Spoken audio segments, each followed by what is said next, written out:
이 사자라고 하는 것을 주님이 어떤 일에 보내는 사람들을 사자다. 예, 이런 표현을 쓰고 있습니다. 예, 2장 25절이네요. 2장 25절. 예, 야고보서 2장 25절. 또 이와 같이 기생 라합이 사자들을 적대하여 다른 길로 나가게 할 때에 행함으로 의롭다 하심을 받은 것이 아니냐, 이런 표현이 나오죠. 그러니까 이 가나안 땅을 정탐하러 보냈던 그런 사람들을 사자다, 이런 표현을 쓰고 있죠. 그러니까 이 사자는 꼭 천사들만 얘기하는 것이 아니라 바로 하나님의 종들을 향해서도 사자다라고 쓰고 있습니다. 하나님께서 사람들을 이렇게 그 종으로 삼아서 하나님의 사자로 쓰게 되게 되는 것입니다. 특별히 요한계시록 1장 20절에 7교회의 사자다라고 얘기하게 되면 7교회를 맡아서 치고 있는 주님의 종들을 얘기하는 것입니다. 그래서 하나님의 종들이 바로 하나님의 비밀 중에 하나입니다. 그리고 또 하나는 뭐냐면 촛대. 주님의 촛대가 비밀입니다. 주님의 교회가 비밀인 거예요. 그래서 하나님의 종들이 비밀이고 또 하나님의 교회, 하나님의 백성들이 비밀이고, 이 요한계시록에서는 이렇게 종들을 부를 때도 비밀이다라고 부르고 하나님의 백성들을 부를 때도 비밀이다, 이렇게 쓰고 있습니다. 자, 또 하나의 비밀이 어떤 것이냐면 요한계시록 17장을 보겠습니다. 17장을 보게 되면 17장 5절을 보겠습니다. 그의 이마에 이름이 기록되었으니 비밀이라, 큰 바벨론이라, 땅이 음녀들과 가증한 것들의 엄이라 하였더라. 그러니까 음녀 바벨론이 비밀이다라고 하는 것입니다. 음녀인 이 바벨론이 비밀이다. 이게 세 번째 비밀이에요. 그 다음에 네 번째 비밀이 뭐냐면 7절입니다. 천사가 이르되 왜 놀랍게 기느냐, 내가 여자와 그 같은 7 머리와 10뿔 가진 짐승의 비밀을 내게 이르리라. 여기 또 네 번째 짐승이 뭐냐면 네 번째 비밀이 뭐냐면 짐승입니다. 짐승. 그러니까 하나님의 종이 비밀이고 하나님의 교회, 하나님의 사람들이 비밀이고, 그리고 음녀 바벨론이 비밀이고, 그리고 짐승이 비밀인 것입니다. 이 네 가지가 엮여져서 이 요한계시록 끝까지 가는 것을 보게 됩니다.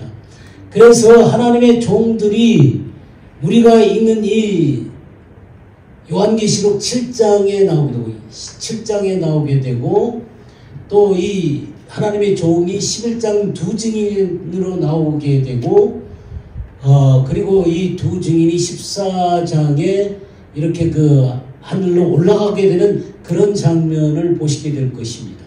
이렇게 하나님의 종들에 대해서 이렇게 계속해서 나오고 있고요. 그 다음에 하나님의 사람들에 대해서는 또한 이 7장 가운데 나오게 되고, 그리고 12장 가운데 나오게 됩니다. 그리고 12장 가운데 나오는 것이 14장 후반부에 올라가게 되고 15장에 하늘에 있는 휴거되어서 있는 그런 모습을 우리가 보게 됩니다. 그리고 마침내 혼인잔치 가운데 들어가는 모습과 그리고 주님과 함께 백마 타고 이 땅에 와서 아마겟돈 전쟁을 끝내는 그런 모습으로 이 하나님의 사람들이 나와 있는 것을 보게 됩니다. 그러니까 이 성경 쭉 전반에 걸쳐서 이 두 가지가 흘러가고 있는 모습을 우리가 보게 되죠. 그 다음에 이 음녀 바벨론도 13장에 나오기 시작해가지고 17장, 18장에, 그러니까 16장 후반부와 17장, 18장에 쭉 이 음녀 바벨론의 모습이 나오고 있는 것을 보게 됩니다. 그리고 짐승은 9장, 13장, 그리고 14장, 그리고 17장, 그리고 19장에 이렇게 나오고 있는 모습을 보게 됩니다. 그렇게 해서 20장까지 이 네 가지가 쫙 흘러가고 있는 그런 모습을 우리가 보게 되는데, 이것들을 잘 분별해서 해석하게 되면 이 요한계시록 전체가 잘 순적하게 해결되어지게 된다라고 하는 것입니다. 자, 그런 속에서 이 7장을 보게 되면 여기에 이 세상 중앙이 있고요. 세상 중앙에 이 내 바람이 이 세상 중앙을 이렇게 그 지키고 있는 것을 보고 있는데, 이 내 바람을 뭐라고 하냐면 천사가 이 바람을 지키고 있다라고 얘기하고 있습니다. 이 엔젤이 바람을 막고 있습니다.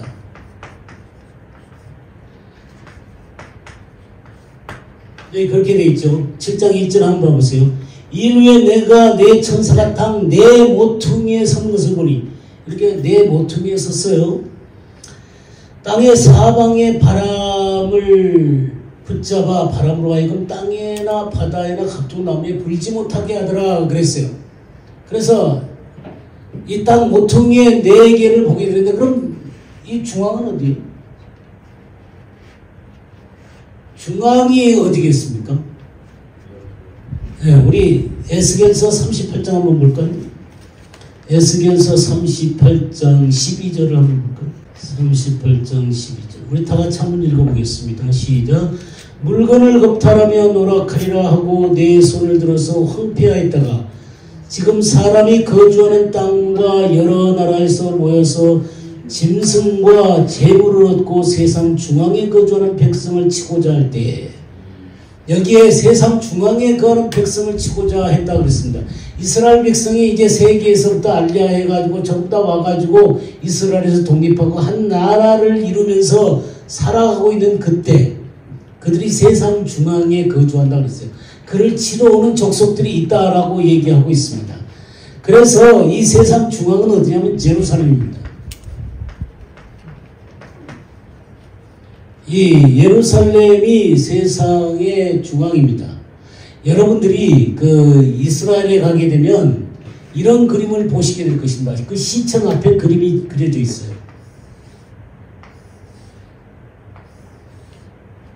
이런 그림이 있습니다. 여기가 어디냐면 이스라엘이에요. 그리고 여기가 어디냐면 유럽이에요. 여기가 어디냐면 아시아예요. 여기가 어디냐면은 아프리카예요.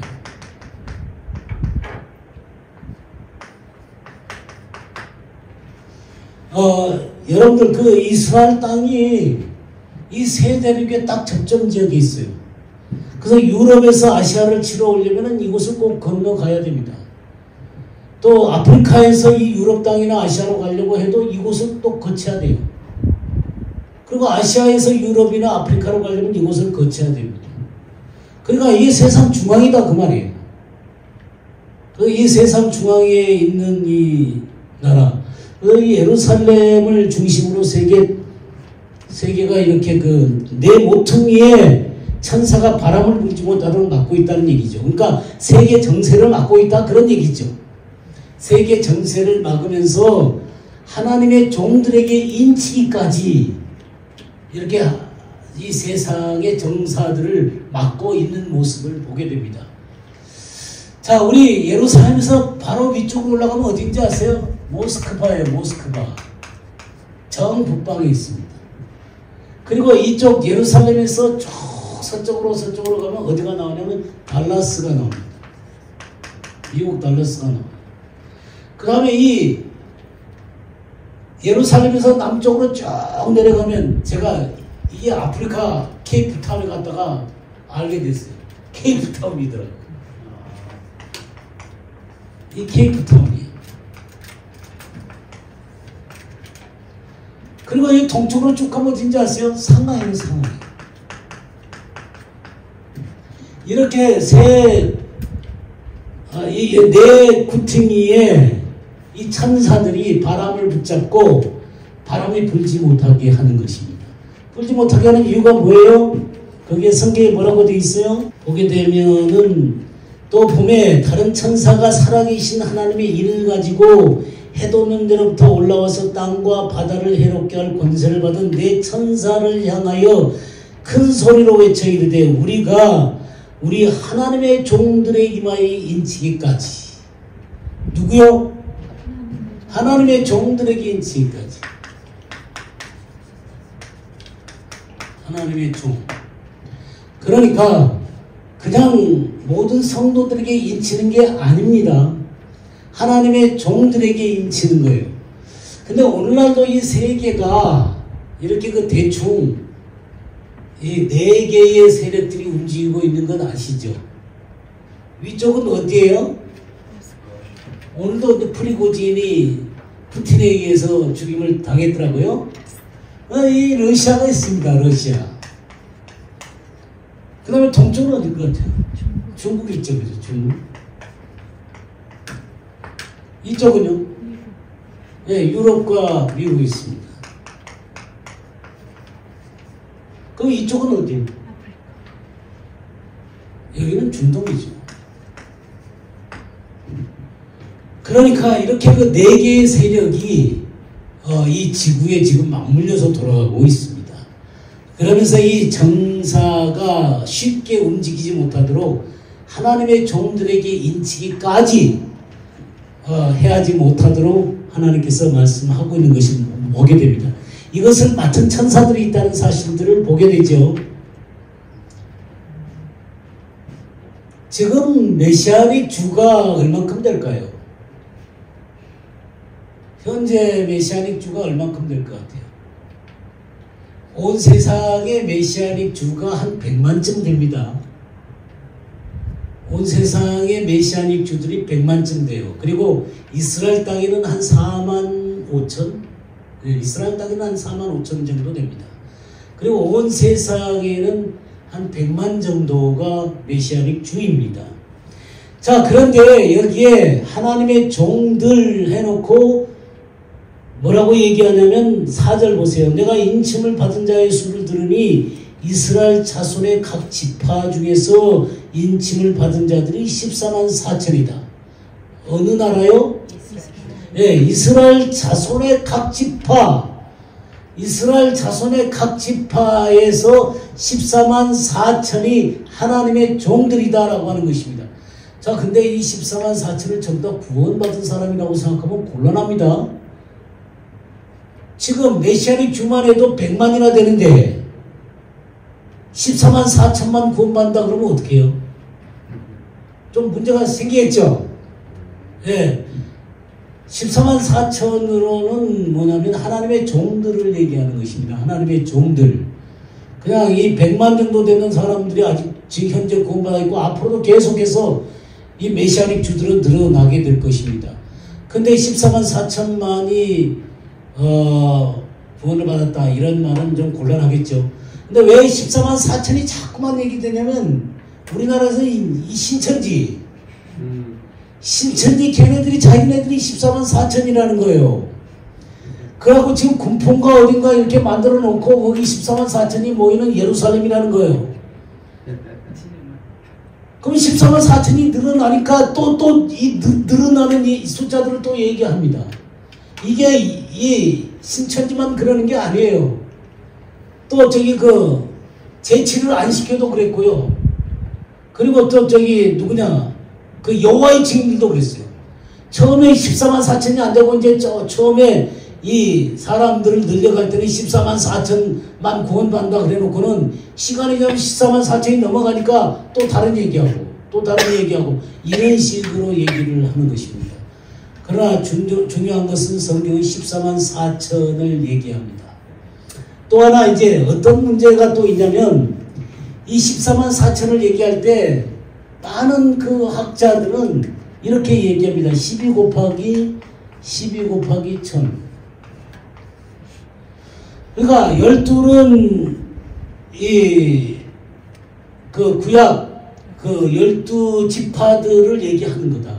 그 다음에 그 족장들 얘기하는 거다. 이 12는 12사도를 얘기하는 거다. 신약 성도들을 대표하는 거다. 그 1000은 많은 것. 그 하나님의 군대를 얘기하는 거다. 그래가지고 12 곱하기 1000 하면은 14만 4천이면 이들이 모든 성도들을 얘기하는 것이다 라고 얘기합니다.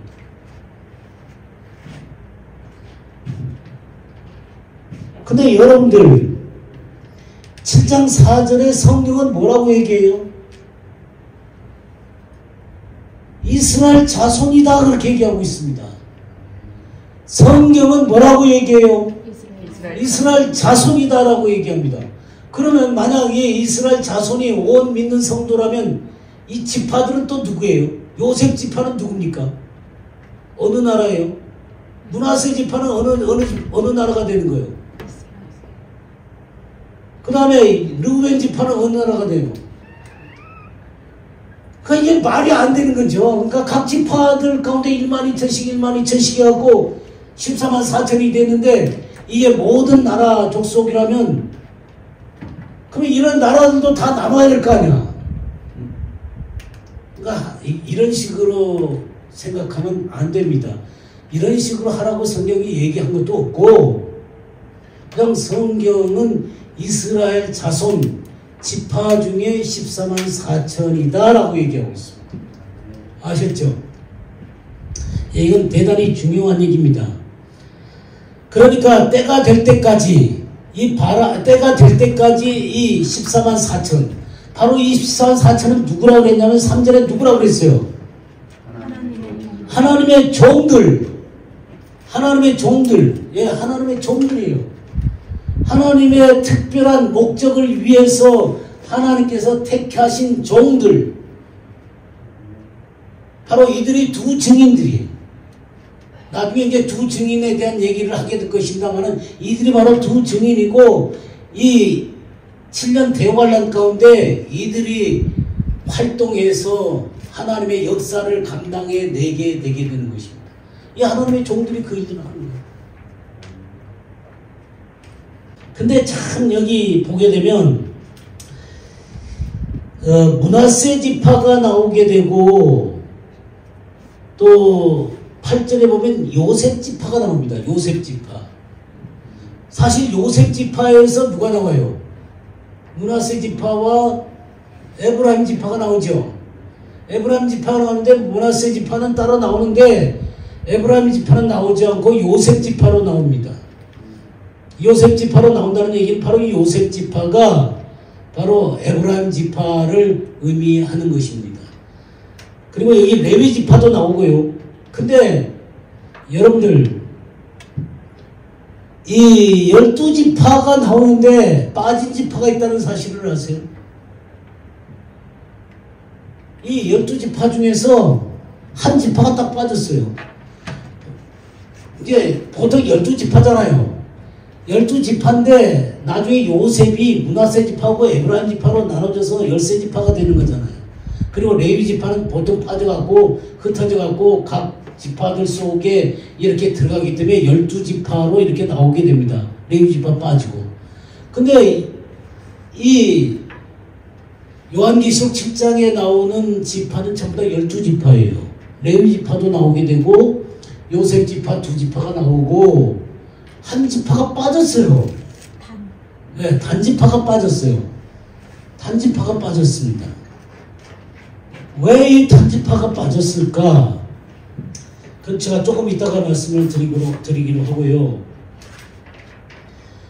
여기에 이렇게 네 천사가 이렇게 땅 모퉁이를 막아서 가지고 저기 세계 정세를 이렇게 막고 있는 모습을 보게 되는데 이 네 천사 외에 한 천사가 나타납니다. 자 보세요. 2절. 또 봄에 다른 천사가 살아계신 하나님의 인을 가지고 어디서부터 와요? 해 돋는 데로부터 올라와서. 자 여기 이 네 천사는 이 땅 네 모퉁이를 막고 있는데 이 천사 외에 다른 한 천사가 어디서부터 올라와요? 해 돋는 데서부터 올라옵니다. 뭐 하려고? 인치려고. 누구를 인치려고? 하나님의 종들을 인치기 위해서 해 돋는 데서부터 천사가 오는 거예요. 근데 여러분들 하나님의 종들을 세우는데 천사가 와서 이렇게 네 하나님의 종이라 이렇게 세우는 거 아닙니다. 말하자면 해 돋는 데서부터 강한 영적인 바람이 일어나가지고 이 예루살렘으로 오는 것입니다. 이스라엘로 오는 거예요. 그리고 하나님의 종들에게 인을 치기 위해서 거대한 부흥의 이 바람이 해 돋는 데서부터 불어 보게 되게 되는 것입니다. 어제 제가 마지막 때 그저께 얘기나 하나님의 그 나라를 감당해야 될 중요한 나라 가운데 대한민국에 대한 얘기를 했습니다. 그러니까 해돋는 데서부터 이 영적인 강한 바람이 불어와서 이 두 증인에게, 이 하나님의 종들에게 인을 치는 이 작업을 하는 무리들이 올라온다는 것입니다. 이런 강한 영적인 부흥의 불길을, 부흥의 바람을 가지고 이 해돋는 데서부터 올라오는 거예요. 우리 이사야 41장 한번 보겠습니다. 이사야 41장 21절 보겠습니다.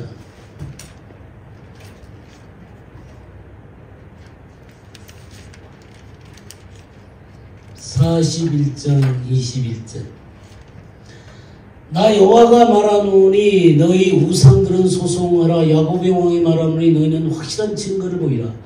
장차 당할 일을 우리에게 진술하라. 또 이전 일이 어떠한 것도 알게 하라. 우리가 마음에 두고 그 결말을 알아보리라. 혹 앞으로 올 일을 듣게 하며 뒤에 올 일을 알게 하라. 그러면 너희가 신들인 줄 우리가 알리라. 또 복을 내리든지 재난을 내리든지 하라. 우리가 함께 보고 놀라리라. 그러니까 너희들이 진짜 신이라면 장차 당할 일도 얘기하고 이전 일도 얘기하고 결말도 얘기하고 앞으로 올 일도 얘기하고 뒤에 올 일도 얘기하라는 거예요. 그런데 24절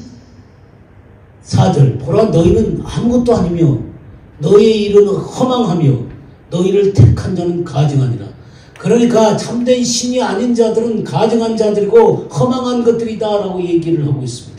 그러면서 25절 내가 한 사람을 일으켜 불방에서 오게 하며 내 이름을 부르는 자를 해 돋는 곳에서 오게 하였나니 그가 이르러 고관들을 석회같이 토구자기가 진흙을 밟음같이 하리니 누가 처음부터 이 일을 알게 하여 우리가 알았느냐.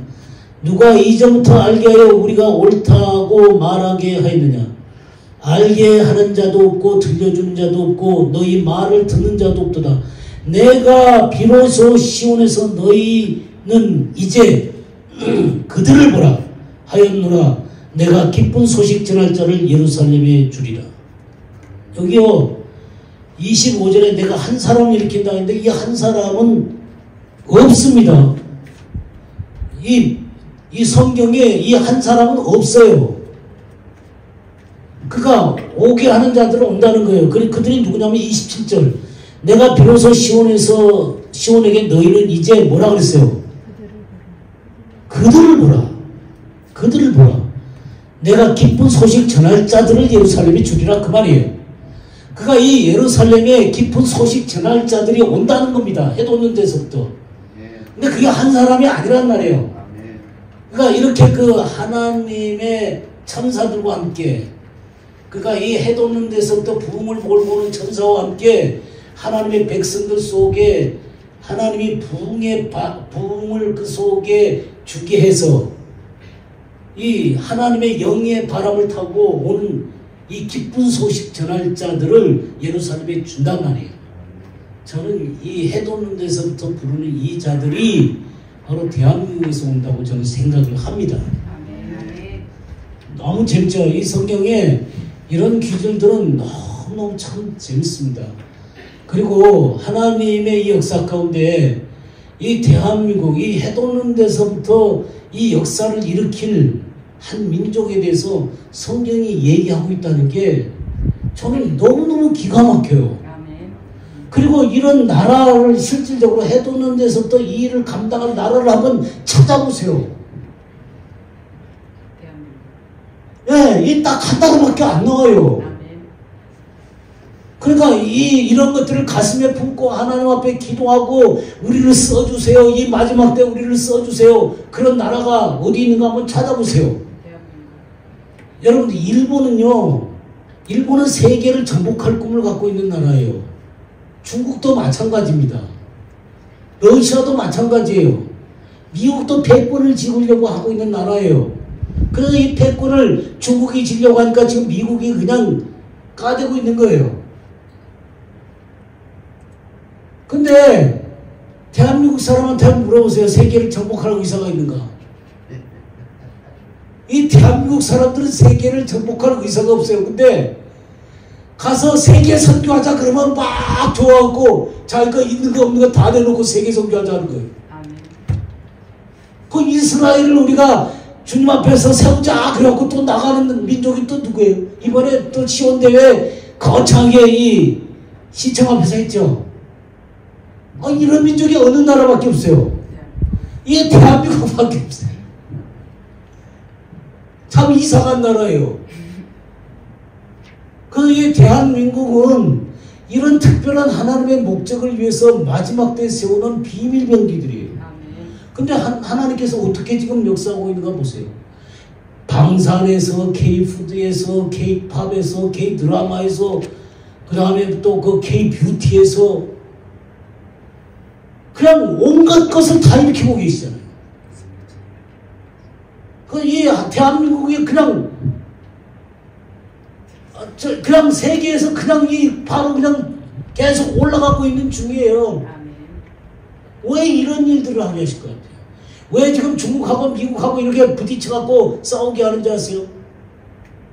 중국이 이렇게 깔아앉아야만 대한민국이 일어나거든요. 대한민국이 일어나서 다시금 이 이스라엘까지 나아가는 이런 일들 가운데 하나님께서 사용하려고 지금 역사를 그렇게 움직여가고 계신다고요. 그럼 이 해돋는 데서부터 이 하나님의 종들에게 인치기 위해서 천사가 올라오는데, 천사가 올라오는 게 아니라 그랬죠. 영적인 부흥을 몰고 오는 것입니다. 이 대한민국에 있는 이 정말 깨어나서 이 일들을 감당하도록 하기 위해서 하나님은 지금 이 작업들을 하실 것입니다. 그러고 이 일들을 위해서 하나님은 남북한을 꼭 통일시키셔야 됩니다. 지금 북한에요. 북한의 성도들이 한 20만 또 때로는 40만이라고 그러기도 해요. 근데 이 북한에 있는 성도들의 이 간증들을 들어보면요, 너무너무 강건하게 잘 지내고 있습니다. 그냥 그들이 큰 소리로 찬양도 못해, 성경도 읽을 수가 없어. 성경도 한 권 감춰놨다가 이렇게 한번 보고 그렇게 하면서 이렇게 합니다만은, 그렇게 드러내놓고 아무것도 못해도 그 성령의 이끄심 가운데 살아가고 있습니다. 그러니까 너무너무 강한 이 무서운 압박 가운데서도 견뎌낼 수 있는 이들과 이 대한민국에 깨어있는 하나님의 백성들과 함께 이스라엘로 나아가게 되는 이런 놀라운 역사를 하나님께서는 움직여 가실 것입니다. 물론 그 흘러가는 그 흐름 가운데 일본도 그리고 또 중국도 함께 그 이들 가운데 엮어져서 나가게 될 것입니다.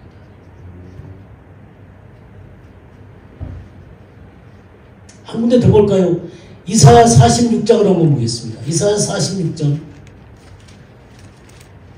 10절부터 보겠습니다. 내가 시초부터 종말을 알리며 아직 이루지 아니한 일을 예적부터 보이고 이르기를 나의 뜻이 설 것이니 내가 나의 모든 기뻐하는 것을 이루리라. 여기 누구 뜻이 쓴다 그랬어요? 하나님의 뜻이 쓴다 그랬어요. 그러니까 시초부터 종말까지 하나님은 하나님의 계획을 가지시고 이것을 움직여가고 계세요. 움직여 가시겠는데 11절에 뭐라 그랬냐면, 내가 동쪽에서 사나운 날짐승 독수리를 부르며 먼 나라에서 나의 뜻을 이룰 사람을 부를 것이다.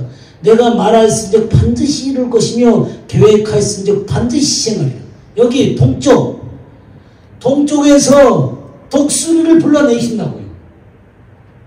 독수리를 불러내셔서 하나님의 계획을 반드시 이루는 그런 사람들을 동쪽 독수리들이 날아와서 이룬단 말이에요. 12절 마음이 완악하며 공의를 멀리 떠난 너희여 내게 들으라. 내가 나의 공의를 가깝게 할 것인지 그것이 멀지 아니하나니 나의 구원이 지체하지 아니할 것이라. 내가 나의 영광인 이스라엘을 위하여 구원을 시온에 베풀리라. 그래서 마침내 이 예루살렘이 하나님 앞에 바르게 서고 이스라엘이 바르게 서도록 하기 위해서 하나님께서 동쪽에서 누구를 불러요? 독수리를 불러낸단 말이에요. 그래서 이 계획을, 하나님의 계획을 이루겠다라는 말이에요. 시초부터 종말까지 하나님이 그 기뻐하신 뜻을 이루기 위해서 동쪽에서부터 독수리를 부른다고. 이런 기가 막힌 말들이 있다는 게 난 너무 신기해요. 아니, 성경에 이런 말씀들이 있어요.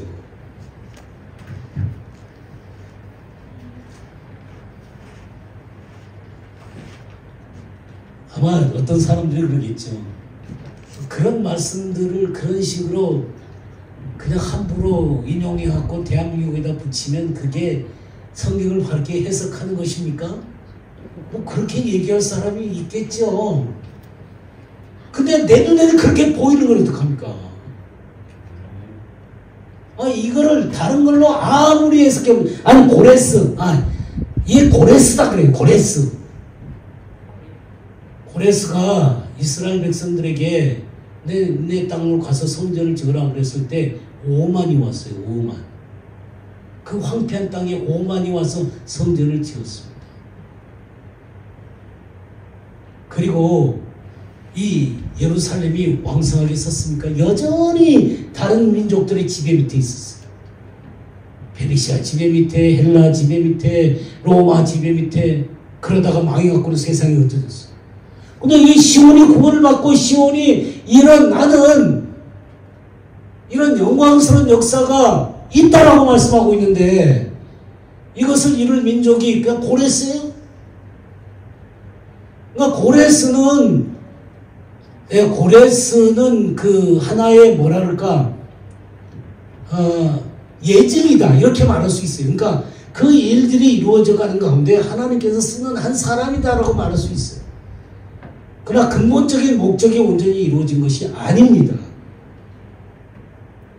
이것은 그런 역사들과 함께 하나님께서 이 마지막을 향해서 이 이스라엘의 회복을 위해서 하나님께서 계획하신 것이 시초부터 종말까지 마침내 하나님의 기쁘신 뜻을 이뤄내는 그 작업에 대한 얘기입니다. 그러면 이 사나운 날짐승은 아무리 생각해도 저는 대한민국밖에 안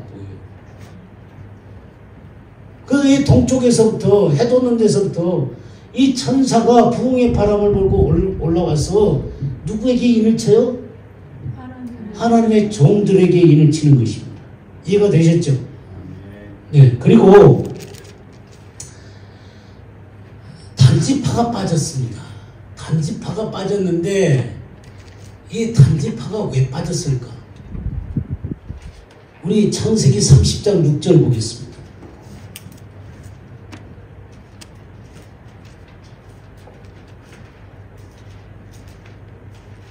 이 30장 6절을 보면 단의 이름이 뭐냐면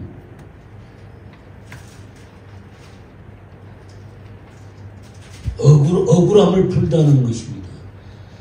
30장 6절 라헬이 이르되 하나님이 내 억울함을 푸시려고 내 호소를 들으사 내게 아들을 주셨다고 이로 말미암아 그의 이름을 단이라 합니다. 그러니까 이 단이라는 이름은 억울함을 푼다라는 것입니다. 억울함을 푸는 거예요. 그러니까 억울함이 이 단 속에는 있는 것입니다. 창세기 49장 16절 보겠습니다. 단은 이스라엘 한 지파같이 그의 백성을 심판하리로다. 단은 길섭의 뱀이요 샛길의 독사로다. 말굽을 물어서 그 탄자를 뒤로 떨어지게 하리로다. 여기 이 단을 얘기해서 길섭의 뱀이요 샛길의 독사다 그랬습니다. 그리고 여기 한 지파라는 이 말이 쉐베트라는 말입니다. 쉐베트. 이 쉐베트라는 말인데 이 쉐베트는 막대기, 지팡이, 그 다음에 홀이에요. 홀. 권위로 이렇게 그 다스리는 홀 있죠. 그러니까 이 단은 뭘 하고 싶으냐면 다스리고 싶은 존재예요. 다스리고 싶고 뱀이고 길섭의 독사다라고 얘기하고 있습니다. 그래서 달려가는 이 이스라엘 물어뜯는 자예요. 그리고 넘어지게 하는 자입니다.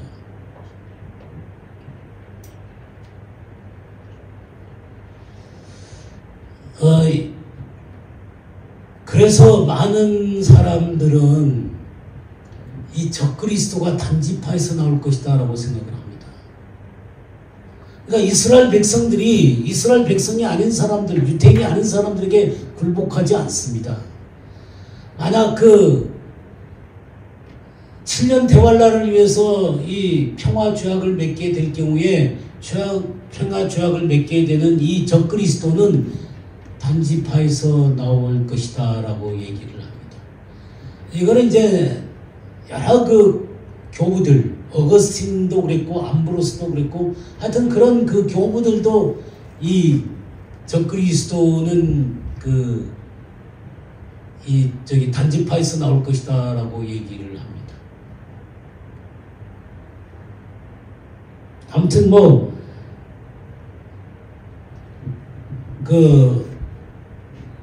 저는 이런 말씀에 근거해서, 그리고 이 요한계시록 7장 가운데 단지파 이름이 없다는 것은 바로 이런 존재가 나올 것이기 때문에 하나님의 종들로서 이 단지파 사람들을 세우지 않는 것입니다. 그러니까 이 단지파를 구원하지 않는다는 얘기가 아닙니다. 단지파를 구원하지 않는다는 얘기도 아니고 단지파에서 구원받는 사람이 없다는 얘기도 아니고, 이 단지파에서 그러한 적그리스도가 나올 가능성이 많기 때문에 하나님께서는 하나님의 종들을 거기서 택하지 않는 것입니다. 마지막 때 사용할 하나님의 종들을 세우지 않는 것이죠. 자, 그래서 이 요한계시록 7장 가운데서 14만 4천은 누구라고요? 하나님의 종들, 이스라엘 온 지파들, 이스라엘 백성들, 그게 또 지파들. 그래서 14만 4천은 이스라엘 사람이다. 아시겠죠? 이스라엘 사람이다. 하나님의 종들. 그 다음에 이 7장 9절 말씀 보세요. 이게 얼마나 다른가? 이일 후에 내가 보니 각 나라와 족속과 백성과 방언에서 아무도 눈이 셀 수 없는 큰 무리가 나와 흰옷을 입고 손에 종려가지를 들고 보좌과 어린 양 앞에 서서. 자, 이 14만 4천에 대해서는 이스라엘 온 지파 그랬죠. 근데 이 셀 수 없는 큰 무리에 대해서는 뭐라고 얘기해요? 예, 각 나라와 족속과 백성과 방언에서. 자, 그럼 우리 이 두 무리들을 한번 비교를 해볼까요?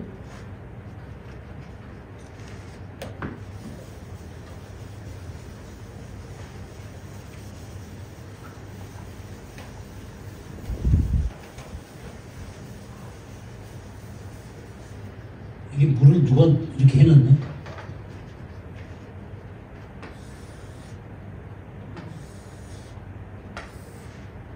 여기 14만 4천이 있어요. 여기는 셀 수 없는 큰 물이.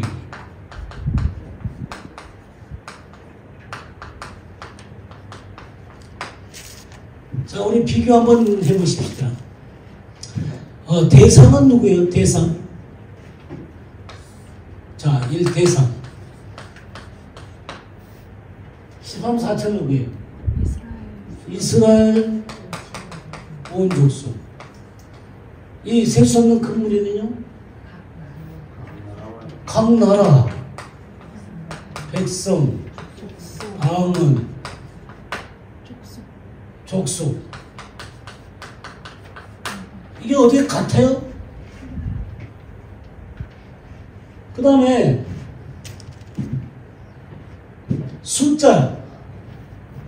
이 숫자. 이거는 제한된 숫자죠. 이건 제한된 숫자예요. 여기는요? 무한대. 셀 수가 없어요. 제한된 숫자는 무한대. 그 다음에 초점 볼까요? 초점. 세 번째 초점. 여기는 하나님의 종들이죠. 하나님의 종들이에요. 근데 이쪽은 누구예요? 14절 내가 말하기를 내 주여 당신이 하시나이다 하니 그가 나에게 이르되 큰 환난에서 나오는 자들인데 어린 양의 피에 그 옷을 씻어 씻게 했다. 주님의 보혈로 희게 씻은 무리들 이들이 누구예요? 성도들. 다르죠? 하나님의 종들, 성도들. 그 다음에 장소 볼까요? 장소. 장소. 지금 이 바람이 불지 못하게 해서 땅 모퉁이에서부터 이렇게 다 막아놓는 이유는 뭐예요? 여기가 어디예요? 땅이야, 땅. 땅. 근데 이 사람들은 어디에 있어요, 지금? 보호자 앞에, 하늘 보호자 앞에 찬양하고 있죠? 하늘, 하늘. 자, 다섯 번째 특징을 볼까요? 여긴 인이에요. 여긴 뭐냐면 흰옷이에요, 흰옷. 흰옷.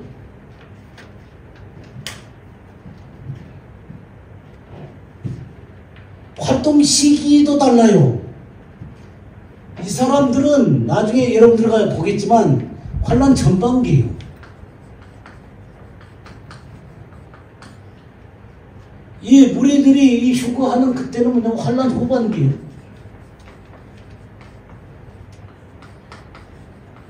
환난 후반기.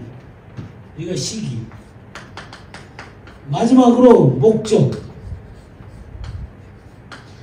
이 목적은 뭐냐면 하나님께서 환난 기간 동안에 하나님의 백성들을 돌보고 세우도록 하기 위해서 세워놓으신 거예요. 이들의 목적은 뭐예요?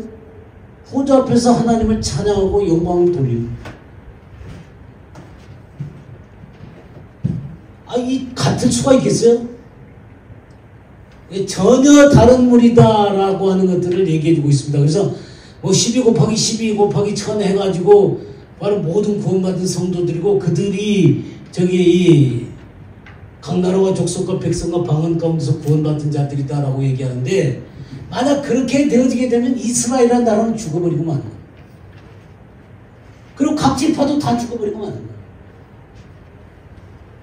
그러니까 하나님께서 이스라엘 백성이다라고 얘기하고 각 지파라고 분명하게 얘기를 하는데도 불구하고 그들을 모든 구원받은 사람이라고 얘기하는 것은 이스라엘 사람이 아예 그들 안중에는 들어있지 않은 것입니다. 이스라엘은 버림받아갖고 이미 저주받은 백성들이다라고 하는 것입니다. 하나님 나라에 그들은 아무 소용도 없다라고 얘기하고 있는 거예요. 자, 그렇게 되어지게 되면 성경은 분명히 이 이스라엘 통해서 하나님께서 하시고 싶은 일들이 분명히 있는데 이게 또 이스라엘과 언약한 것들이 있고 이스라엘 속에서 하나님께서 계획하신 분명히 역사 가운데 나타날 일들이 있는데 그 모든 것들이 어떻게 돼요? 다 무효화가 되어져 버리고 마는 것입니다.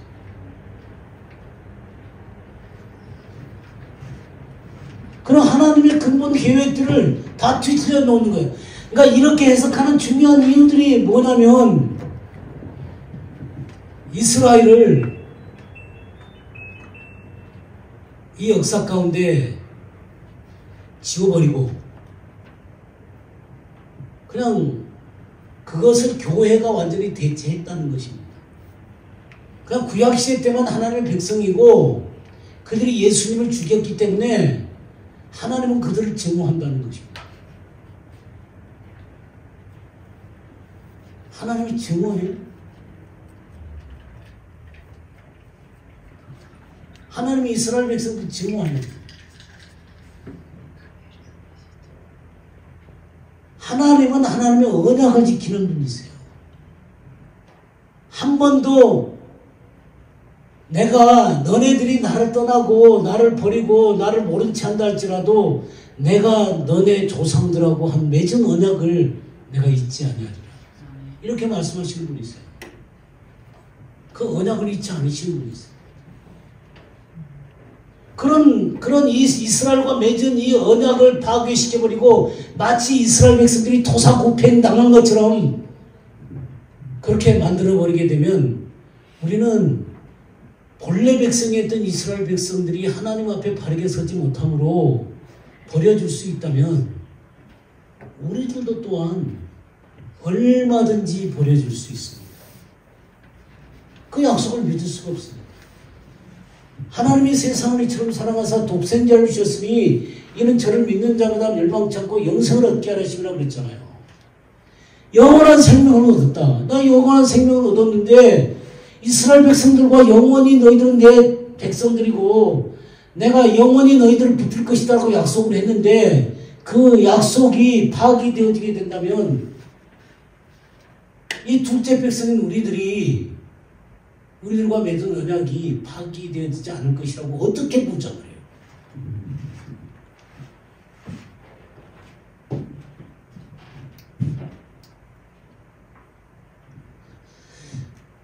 이렇게 분명히 다르다라고 하는 것을 보게 됩니다. 그리고 무엇보다도 이제 그 14절에 보게 되면 여기 이 셀 수 없는 큰 무리, 하나님 앞에서 이렇게 찬송을 드리고 있는 큰 무리를 보게 되는데 내가 말하기를 내 주여 당신이 하시나이다 하니 어디서 왔느냐 그렇게 물으니까 그가 나에게 이르되 이는 큰 환난에서 나오는 자들인데 그랬죠. 네, 큰 환난에서 나오는 자들. 뭐뭐로부터라는 헬라어가 아포라는 단어가 있고 에크라는 단어가 있습니다. 이게 뭐뭐로부터라는 단어예요. 그러니까 뭐뭐로부터 나왔다 그랬을 때 이 아포라는 것은 뭐냐면요. 이렇게 물체에서부터 나왔다라고 할 때 이 끝에서부터 나오는 것을 아포라고 쓰는 거예요. 그리고 에크는 뭐냐면 이 중앙에서부터 나왔다 그럴 때 에크를 쓰는 거예요. 그러니까 그 속에서 모든 것을 경험하고 나왔을 때를 에크라고 쓰는 거예요. 그러니까 경험하지 않고 나오는 것을 아포라 그러는 거예요. 그럼 여기 뭘로 쓸 것 같아요? 네, 에크로 썼어요. 에크. 그러니까 여기에서도 환난을 경험하고 나온다는 거예요. 그러니까 환난을 경험하지 않고 나오는 환난 전후고 이런 거 없다 그 말이에요.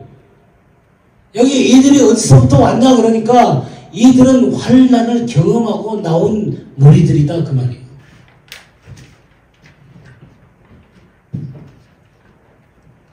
그러면서 참 놀라운 것은 뭐냐면 15절 그러므로 그들이 하나님의 보좌 앞에 있고 또 그의 성전에서 밤낮 하나님을 섬김에 보좌에 앉으시니가 그들 위에 장막을 치시며 그러니까 그들과 연합해서 함께 거하시는 것이죠. 영원히 함께 하실 것입니다.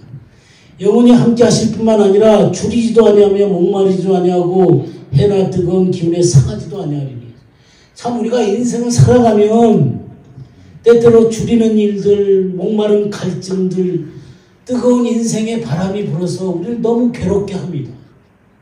아니 우리 인생을 걸어가는 사람들은 이런 것을 필연적으로 겪을 수밖에 없습니다. 근데 우리 주님이 마지막에 우리가 주님 앞에 서게 되고 변화되고 그럴 때 우리의 모든 눈물을 닦아주실 것입니다. 이 세상에서 당하는 온갖 문제들이 있죠. 우리는 이걸 피해 갈 수도 없고 그냥 온몸으로 맞으면서 살아가게 돼 있습니다. 살아가는데 주님께서 마지막에 우리 모든 눈물을 씻어내 주시고 우리를 위로하시고 우리에게 장막을 치시면서 다시는 상하지도 않게 하고 또 이 고통당하지 않게 하시면서 우리를 위로하고 건져내실 것입니다. 그러나 이런 주님이신데 이런 주님이 우리가 인생을 살아가는 동안에 이것을 겪는 것에 대해서 아실까요? 아시죠.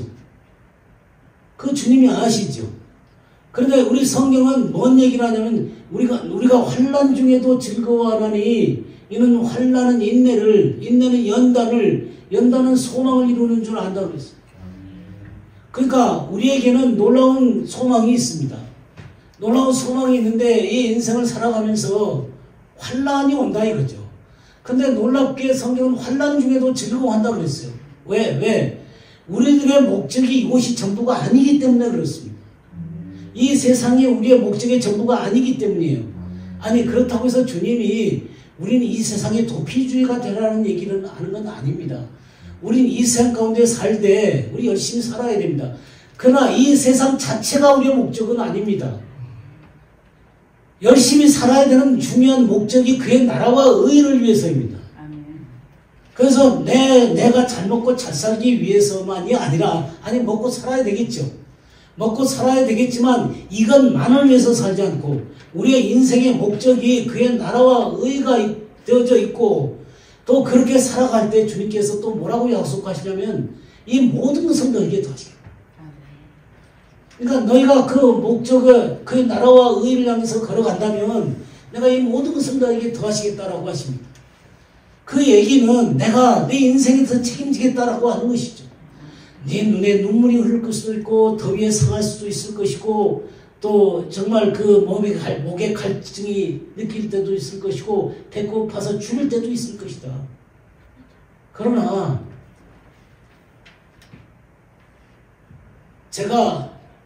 저도 이 드라마 같은 인생을 저도 많이 살았어요.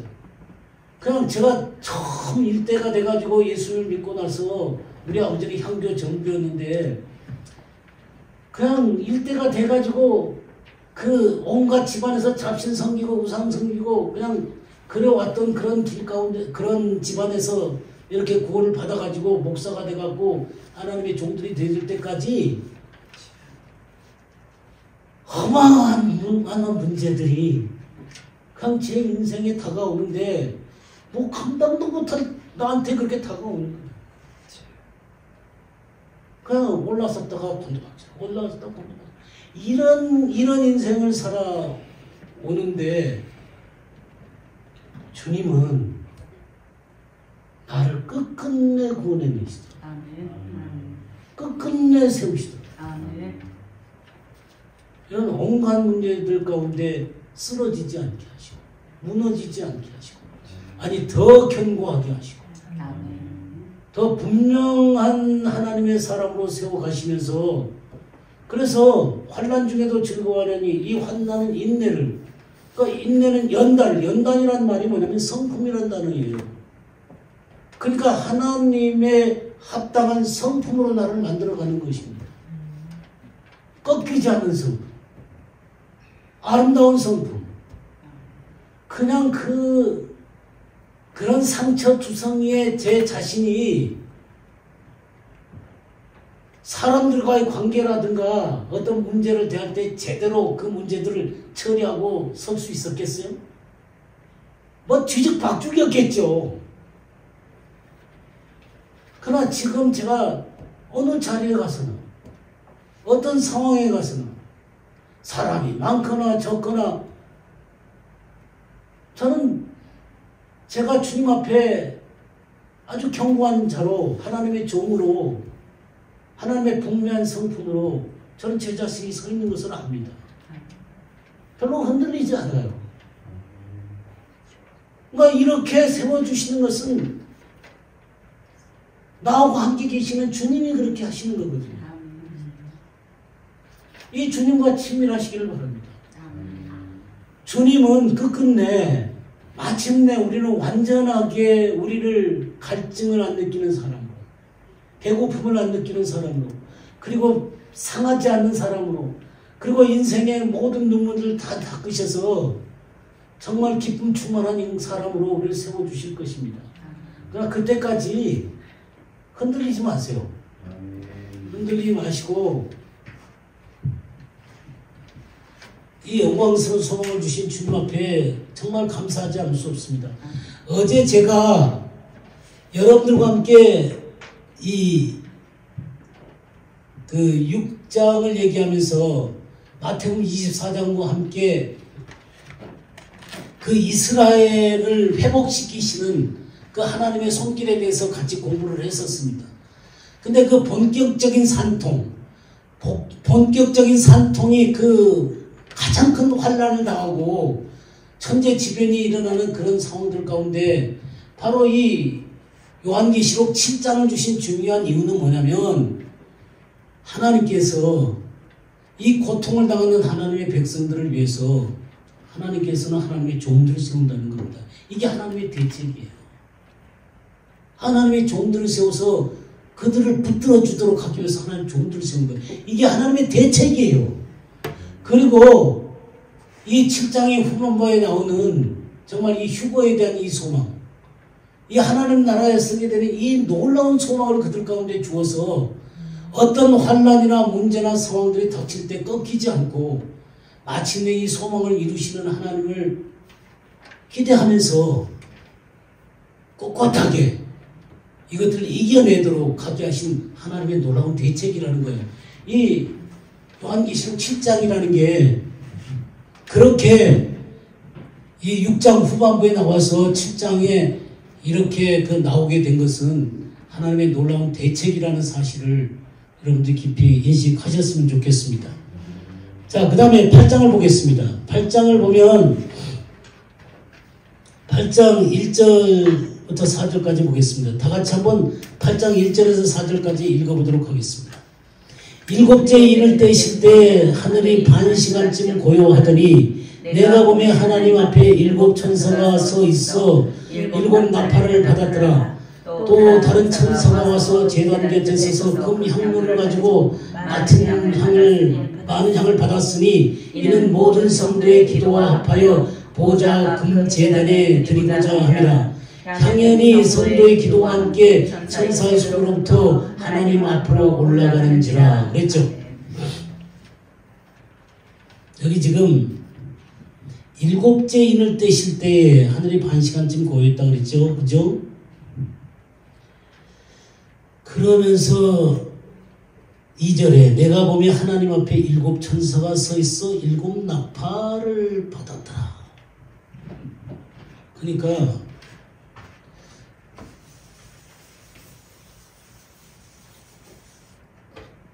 우리가 지난 시간에 첫째인, 둘째인, 셋째인, 넷째인, 다섯째인, 여섯째인, 천재지변까지 봤었죠. 마지막 일곱째인이 있습니다. 일곱째인. 이게 8장 1절에 나와요. 일곱째인이 나오는데 이 일곱째인과 함께 뭐가 나오냐면 일곱 나팔이 나오는 것입니다.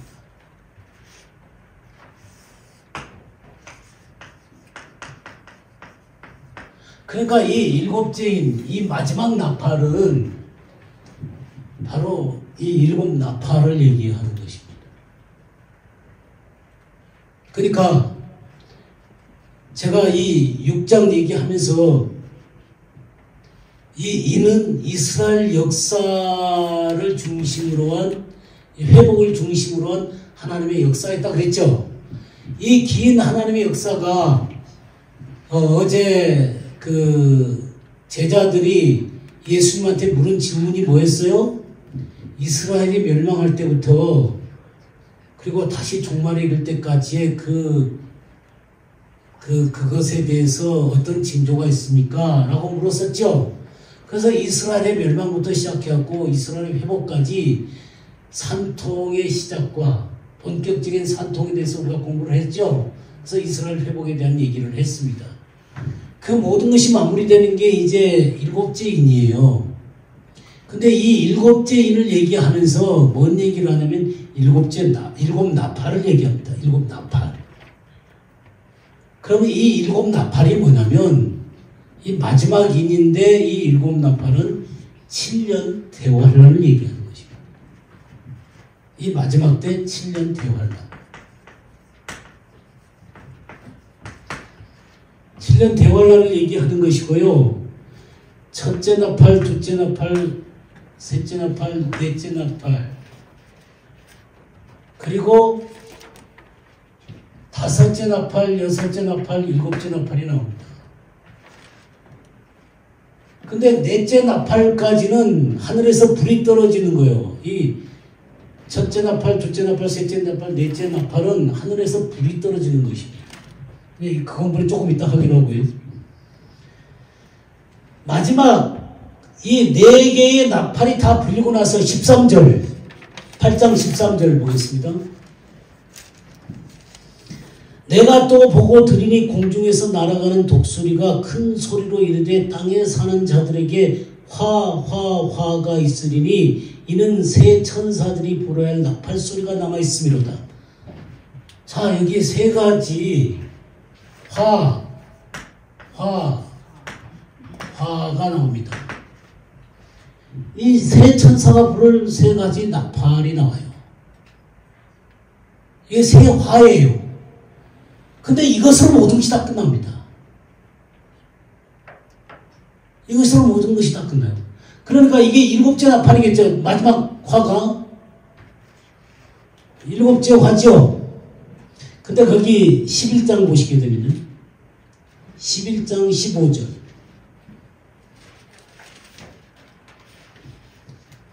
일곱째 천사가 나팔을 불매 하늘에 큰 음성들이 나서 이르되, 자 14절 그 위에 보게 되면 둘째 화는 지나갔으니 뭐라 셋째 화가 속히 이르는도다 그랬죠.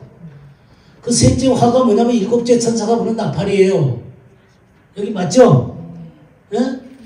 7째 천사가 나팔을 불며 하늘에 큰 음성이 나서 이르되 세상 나라가 우리 주와 그의 그리스도의 나라가 되어 그가 세세토록 왕노릇하리로다. 그러니까 이 마지막 7째 나팔 때 세상 나라가 그리스도의 나라가 되는 거예요. 그러니까 모든 것이 다 끝나는 거예요. 자, 10장에도 한번 볼까요? 그럼 10장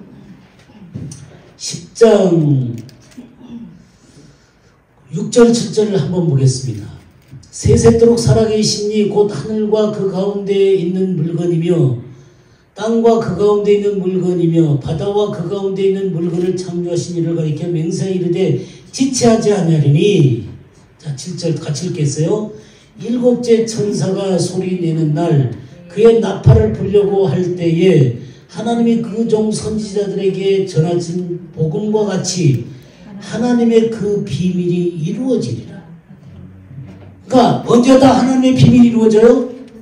예, 7째 천사가 이 마지막 화가 나오게 되는 그날 모든 것이 다 이루어지는 거예요.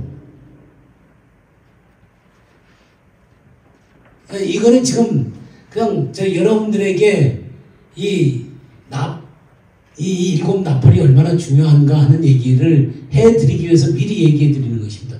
그리고 이 화를 통해서 마지막 모든 것이 끝나는 거예요.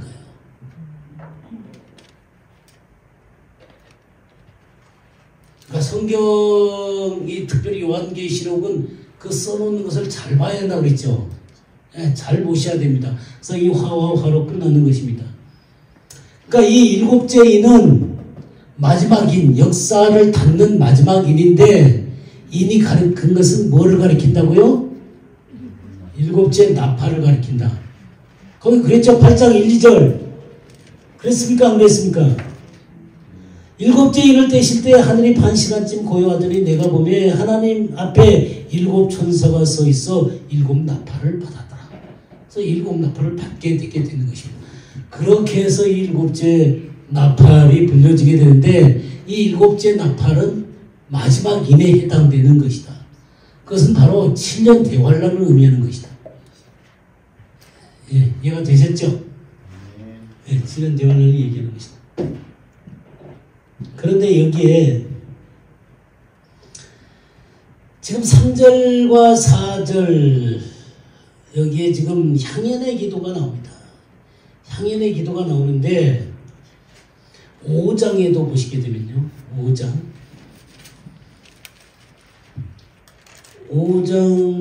8절 그 두루마리를 취하시며 내 생물과 24장로들이 그 어린 양 앞에 엎드려 각각 검은고와 향이 가득한 금대접을 가졌으니 이 향은 성도들의 기도들이다. 그러니까 이 장면은 어떤 것이냐면 인을 떼실 때 이 향연의 기도가 올라가고 있었어요. 근데 지금 마지막 일을 때는데 그때까지 향연의 기도가 계속되는 것입니다. 자, 그러니까 하나님의 역사가 진행되어져 가서 이럴 때는 처음 순간부터 마지막 이럴 때는 순간까지 지금 성도들의 향연의 기도는 어떻게 되는 거예요? 계속 올라가는 것입니다. 그러니까 하나님 혼자 일하시는 게 아니에요. 그러니까 이 향연의 기도를 드리는 자들과 함께 하나님의 역사를 이루시게 되는 것입니다. 누가 그런 말을 하더라고요. 기도는 하나님의 손을 움직이는 신경조직이다. 그러니까 하나님의 손이 움직여지기 위해서는 이 기도가 필요하다는 것이죠. 그러니까 하나님은 절대적으로 혼자 일하시는 게 아니라 이 향연의 기도를 드리는 자와 함께 이 하나님의 역사를 움직여가고 계시는 것입니다. 자, 지금 계시록이라는 이 놀라운 주제가 지금 처음부터 시작하고 지금까지 여기까지 왔는데 이런 흘러가는 이 역사들이 혼자 하시는 게 아니라 누구와 함께 하고 있다고요? 예, 성도들의 이 향연의 기도를 드리는 사람들과 함께 이 일들을 하고 있다 그 말이에요. 근데 여기 잘 보세요. 성도들이 기도할 때 그 기도를 뭐가 받는지 아세요? 성도들의 기도를 천사가 금향로로 받습니다. 여기에 8장 보게 되면 3절 또 다른 천사가 와서 제단 곁에 서서 금향로를 가지고 많은 향을 받았다 그랬죠. 이는 모든 성도의 기도 앞에 보좌 금단에 드리고자 합니다. 그러니까 우리가 기도를 하잖아요. 기도를 하면 이 기도를 누가 받냐면 천사가 금향로에다가 받아요. 근데 이 금향로에 받아가지고 어디다가 이 향을 쏟는지 아세요? 하나님 보좌 앞에 있는 금제단 위에다가 붓습니다. 금제단 위에다 붓는데 금제단 위에 부어진 그 기도들을 24장로와 네 생물이 금대접에다가 담습니다. 그리고 하나님 앞에 올려요. 여러분들 이거 금향로와 금대접이 다릅니다. 우리들이 기도할 때 뭘로 받아요? 천사들이 금향로로 받아요. 금향로로 받으면 이 받아진 이 향들을 어디다가 부어요? 금제단에다가 부어요. 그러면 5장 보세요. 5장 8절 그 두루마리를 취하시면 네 생물과 24장로들이 그 어린 양 앞에 엎드려 각각 검과 향이 가득한 금대접을 가졌으니 이 향은 성도들의 기도들이다. 예, 그래서 이 네 생물들이 향이 가득한 금대접을 가졌다. 그러니까 이 금향로와 금대접이 다릅니다. 그래서 이 금제단에 놓았을 때 그래서 4절 향연이 성도의 기도와 함께 천사의 손으로부터 하나님 앞으로 올라가는지라. 그래서 이 향연을 금제단에 쏟았을 때 24장로와 네 생물이 그래서 금대접에 받아가지고 하나님께로 올려지는 겁니다. 이 순서가 있어요. 막 금향로하고 금대접하고 다 그냥 섞어갖고 그냥 아무거나 막 말하시면 안 돼요. 그러니까 바로 우리들 곁에서 향연의 기도를 드리는 사람들의 기도는 천사들이 받아요. 천사들이 받아가지고 올려요. 그럼 금제단에다가 올려놓습니다. 그럼 금제단에 올려진 이 기도를 네 생물과 24장로들이 금대접에 받아가지고 하나님께로 올려드리는 겁니다. 이게 순서가 있어요. 이렇게 올려지는 것입니다. 자, 그러면 향연의 기도. 여러분들 향연의 기도를 드리세요. 향연의 기도가 뭘까? 향연의 기도, 우리 시편 141편 한번 볼까요? 시편 141편 2절. 나의 기도가 주의 앞에 분향함과 같이 되며 나의 손드는 것이 저녁 제사같이 되게 하소서. 여기 나의 기도가 주의 앞에 분향함 같이 된다. 이 분향함이라고 하는 게 여기 성막이 있지 않습니까? 성막이 있으면 여기에 문이 있죠. 문이 있고 이제 번제단이 있고 물두멍이 있고, 그리고 이게 이제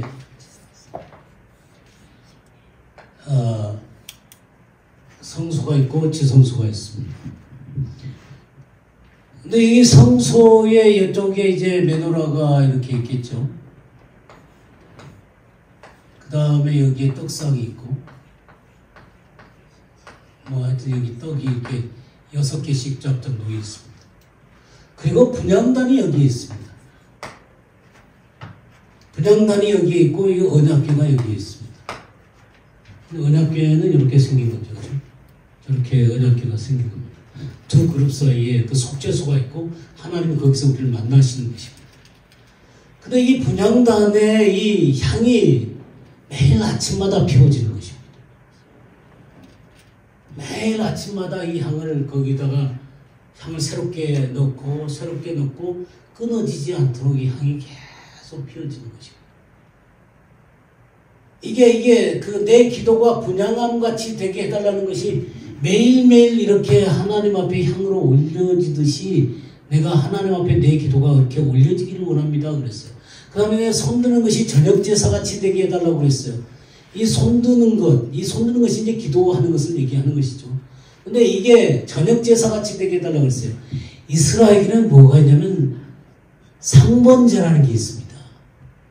상번제가 하루에 2번씩 하는데 오전 9시에 하고 오후 3시에 하고 그래요. 상번제. 그래서 이 2마리의 이제 이 염소를 드립니다만은, 그런데 이 상번제에는 꼭 함께 해야 되는 게 뭐냐면 소제와 전제를 함께 드립니다. 소제는 어떤 것이냐면 고운 가루로 되어진 소제를 더하고, 전제는 포도주 한 인을 붓는 것입니다. 포도주를 붓는 것. 그걸 보고 전제라 그러는 거예요. 그러니까 이 저녁 제사 같이 되어지는 것은, 번제라는 것은 모든 것을 다 태우는 것을 얘기하는 것입니다. 완전히 하나님 앞에 태워드리는 거예요. 내 모든 삶이 하나님 앞에 태워드린 번제같이 드립니다. 그리고 소제와 같다는 얘기는 이 완전한 분말이거든요. 이 분말처럼 완전히 갈려진 이 소제처럼 그렇게 분말이 되어졌을 때 이 그 떡을 만들어서 하나님 앞에 드릴 수가 있게 되게 되는 것입니다.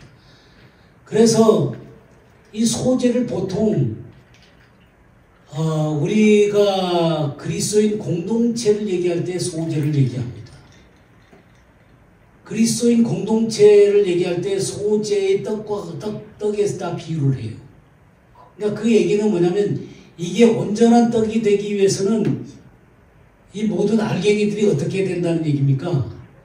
분말처럼 갈려져야 되는 거예요. 그래야 이게 온전한 떡이 되어질 수가 있습니다. 그러니까 내 자신의 알갱이를 계속 주장하고 있으면 어떻게 돼요?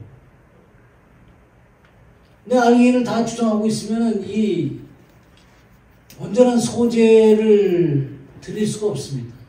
그래서 자기의 이 자기의 주장, 자기가 최고라는 거. 우리 주님이 최고이신데 이 땅에 내려가고 십자가까지 가셨는데 나는 그냥 그 자리에 가기 싫어갖고 맨날 내가 최고의 자리에 앉기를 원하면 되겠어요? 예? 그 최고의 자리에 주님께서 기꺼이 내려오셨는데, 우리는 그 나를 내려놓지 않기 때문에 내 알갱이가 그냥 다른 사람이 이렇게 갈라지는데도 나 혼자 그냥 알갱이가 돼갖고는 온전한 떡이 못 되는 거야. 그 전제라는 게 뭐냐면, 우리 한 군데 볼까요? 디모데후서 4장을 보겠습니다. 디모데후서 4장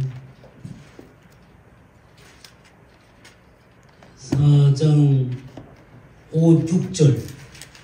디모데후서 4장 6절. 다 같이 한번 읽어볼까요? 시작. 전제와 같이 내가 벌써 부어지고 나의 떠날 시간이 가까웠다. 그러니까 여기 전제와 같이 내가 벌써 부어졌다. 그러니까 자기 인생을 그냥 부어드렸다라고 하는 것입니다. 이게 전제예요, 전제. 이렇게 남기지 않고 그냥 쫙 부어버리는 것이죠. 이와 같이 전제라는 것. 그러니까 매일 드리는 이 상번제 가운데 소제와 전제가 함께 드려집니다. 이런 것은 내가 매일매일 주님 앞에 기도에 나갈 때마다 아침에 새벽 기도에 나갈 때 모든 상황 가운데 기도 나갈 때 예배에 나갈 때 그냥 나를 온전히 태워드리고 정말 가루 잘게 완전히 가루로 이렇게 부서진 분말처럼 부서지고 또 이 포도처럼 부어져서 주님 앞에 그렇게 매일매일의 그 상번제를 드리라는 것입니다. 이게 향연의 기도예요.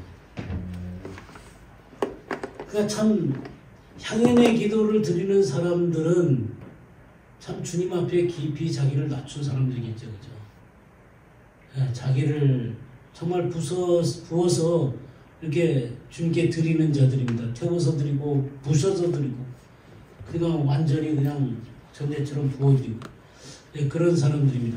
한 가지만 더 얘기를 하겠습니다. 이 향연의 기도를 드릴 때 이것이 매일의 기도라면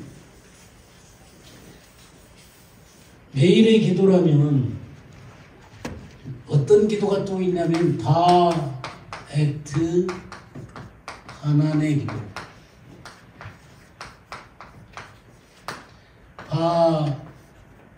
바에트 하난. 바에트 하나의 기도. 이게 이 바브는 하늘과 땅 사이에 서 있는 이 막대기, 십자가죠, 십자가. 에트는 모든 것의 시작을 얘기하는 것입니다. 근본이에요, 근본. 근본이 하나님이시죠. 타브는 맨 끝 단어예요. 맨 끝 단어. 그러니까 이 땅 끝까지, 그러니까 하나님에서 땅 끝까지 연결된 이 십자가를 의미하는 것입니다. 하나는 간구하다는 거예요. 그러니까 하늘과 땅 사이에서 그 십자가에 못 박힌 자가 하나님 앞에 간구하는 기도. 이게 바에트 하나의 기도입니다. 이 기도가 어디 나오냐면 신명기 한번 볼까요? 신명기 3장을 보겠습니다.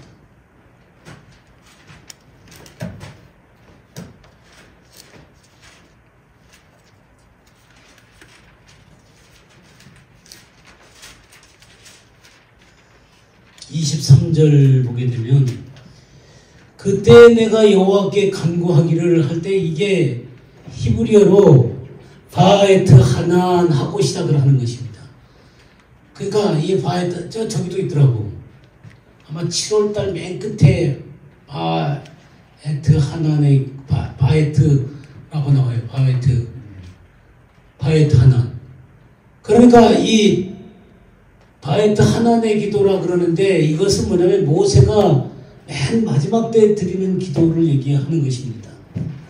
근데 그 기도가 내용이 뭐냐면 나를 가나안 땅에 좀 들여보내주세요 하는 기도예요. 가나안 땅에 들여보내주세요. 그러니까 하나님이 안 된다 그랬잖아요. 안 된다 그랬는데 들여보내주세요 기도하니까 하나님이 뭐라 그러냐면 26절에 여호와께서 너희 때문에 내가 진노하사 내 말을 듣지 아니하시고 내게 이르시되 그만해도 족하니 이 일로 다시 내게 말하지 말라. 너는 비스가 산 꼭대기에 올라가서 눈을 들어 동서남북을 바라보고 내 눈을 그 땅을 바라보라. 너는 이 요단을 건너지 못할 것임이니라. 너는 여호수아에게 명령하고 그를 담대하게 하며 그를 강하게 하라. 그는 이 백성을 거느리고 건너가서 내가 볼 땅을 그들의 기업으로 얻게 하리라. 이 바에트 하나님의 기도를 우리들이 잘못 오해하면 어떻게 이해할 수 있냐면, 하나님이 안 된다고 한 그 가나안 땅에는 안 된다고 한 기도를 그냥 모세가 또 들어가게 해주세요라고 그냥 하나님 앞에 떼부리고 있는 그런 기도라고 생각이 듭니다. 이거는 겉으로 그냥 이 성경에 나와 있는 거고요. 유대인의 전성 가운데 이 모세가 515번을 그렇게 기도했다 그래요. 515번을 그 기도를 드렸다고 합니다. 근데 여러분들, 모세가 가나안 땅을 그렇게 들어가고 싶어서 그랬을까요? 모세는 이 백성 때문에 주님, 그냥 내 목숨을 취하시고 생명직에서 내 힘을 취하시고 이 백성과 함께 올라가 주세요. 그렇게 기도했던 사람이죠. 모세의 가슴 속에는 이 백성이 그냥 남아있어요. 그냥 이 백성들 혼자 보냈다가는 어떻게 될까 모르니까 그래서 가슴이 안고 이 백성을 향해서 끈질기게 기도하고 또 기도하고 또 강청하고 또 강청한 것입니다. 그가 노역 때문에 그냥 가나안 땅에 들어가고 싶어서 그냥 떼부리는 그런 기도가 아니라 이 이스라엘 백성들이 염려가 돼가지고 그것을 515번이나 하나님 앞에 기도하고 또 기도하고 또 기도했어요.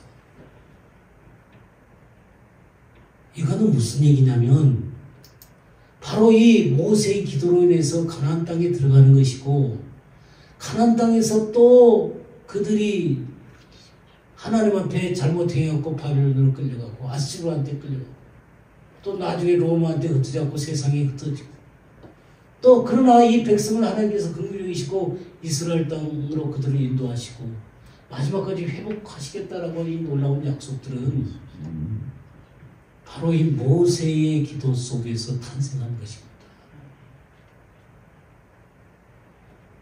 그러니까 모세는 이 이스라엘 백성들을 끝없이 끌어안고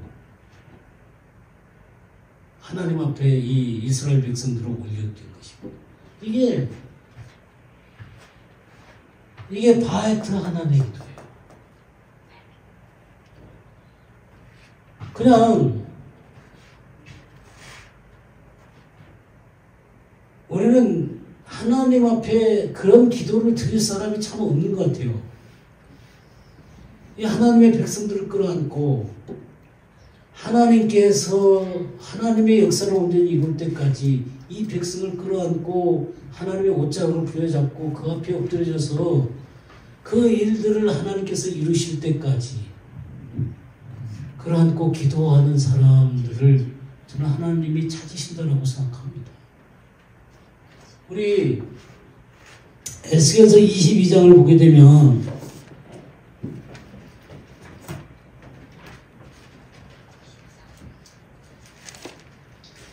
(30절) (31절) 보겠습니다.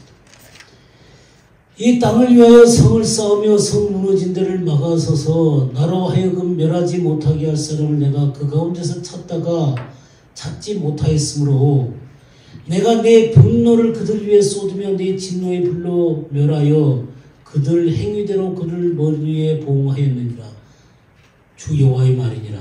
그러니까 성 무너진 데를 쌓고 그 무너진 그 자리에 서서 하나님이 멸하시려고 하는 그 손길을 부여잡고 안 됩니다.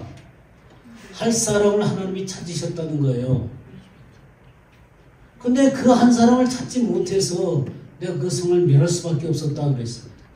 그러니까 하나님은 지금도 어떤 사람을 찾으시냐면 성 무너진 자리에 서가지고 하나님 앞에 하나님의 옷자락을 붙잡고 기도하는 그런 사람을 찾으시는 것이죠. 그게 바에트 하나님의 기도입니다.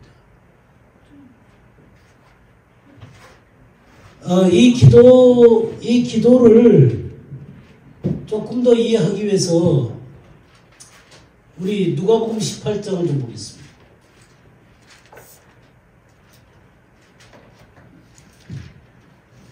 18장 1절을 보게 되면 예수께서 그들에게 항상 기도하고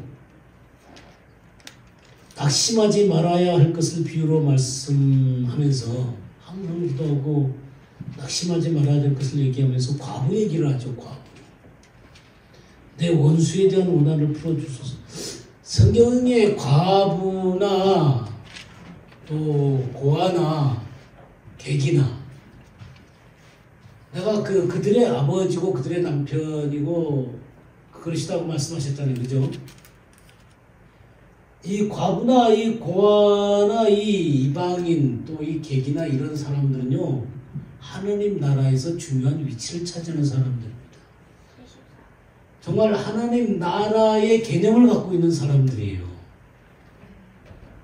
이들은 하나님을 붙잡고 있는 사람들입니다. 하나님 앞에 내 원수를 향한 내 원한을 풀어주소서 했나 그랬는데 이 원한이라고 하는 게 뭘로 바뀌냐면 그 뒤에 7절 하물며 하나님께서 그 밤낮 부르짖는 택하신 자들의 원한 이 밤낮 부르짖는 택하신 자들의 원한으로 바뀌는 거예요. 원한을 풀어주시지 않겠느냐 그들에게 오래 참으시겠느냐. 그러니까 이 원한의 기도라고 하는 것은 이게 복수해 주세요 이런 기도가 아니에요. 내가 너의 기도에 속히 그 원한을 풀어주시리라. 그러나 인자가 올 때에 세상에서 믿음을 보겠느냐 그랬어요. 아니 복수해 주세요 하는 걸 갖다가 끝까지 마침내 받아내갖고 복수를 하는 그 기도를 원한의 기도예요. 그런 것을 끝까지 해내는 믿음의 사람을 보겠느냐 그렇게 말씀하신 거예요? 네. 그런 거예요? 우리 다니엘서 7장 22절 한번 보시죠. 다니엘서 7장 22절. 7장 22절 다 같이 한번 읽어볼까요? 시작. 예전부터 항상 계신 이가 와서 지극히 높으신 이의 성도들을 위하여 원한을 풀어주셨고 때가 이름의 성도들이 나라를 얻었더라. 그 원한을 풀어주셨는데 그게 뭐예요? 나라를 얻게 하는 거예요. 이게 무슨 나라일까요? 예? 하나님의 나라. 하나님의 나라가 이루어지는 것을 원한으로 안고 하나님 앞에 기도를 드리는 걸 얘기하는 것입니다. 그러니까 마침내 하나님의 나라가 이루어질 때까지 그것을 가슴에 안고 마침내 그것이 이루어질 때까지 기도하는 이 믿음을 가지고 있는 사람들 이런 사람들을 보겠냐 그 말이에요. 예? 네? 아멘. 아멘이라고? 나는 처음 들어서. 예. 그러니까 이렇게 그 진정으로 하나님 나라를 향해서 마치 이 원한을 가진 과부처럼 끈질기게 다가와서 하나님 앞에 기도하고 또 기도하고 마침내 이 하나님의 나라가 이루어지는 것을 보는 그 믿음을 가진 사람처럼 기도하는 이 기도가 바로 바에트 하나님의 기도입니다. 하나님은 이 향연의 기도가 매일 드려지는 상번제 그리고 분향원 같은 기도이지만 또 하나님 나라를 위해서 그 하나님의 옷자락을 부여잡고 그 기도가 응답되어질 때까지 하나님 앞에 막아서 기도하고 또 기도하면서 마침내 하나님 나라를 얻어내는 그런 사람들이 기도가 향연의 기도라고 생각을 합니다. 이런 기도가 올려졌을 때 마침내 자 요한계시록 8장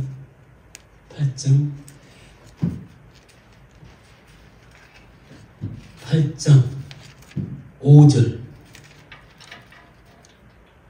4절부터 읽겠습니다. 향연의 성도의 기도와 함께 천사의 손으로부터 하나님 앞으로 올라가는지라 천사가 향로를 가지고 제단에 불을 담아다가 땅에 쏟음에 우리와 음성과 번개와 지진이 나라. 그래서 이 기도가 마침내 하나님 앞에 올라가니까 그 향로에 불을 담아다가 어디다 쏟아요? 이 땅에다 쏟는 것입니다. 이 불이 땅에 쏟아져. 그 불이 뭐냐면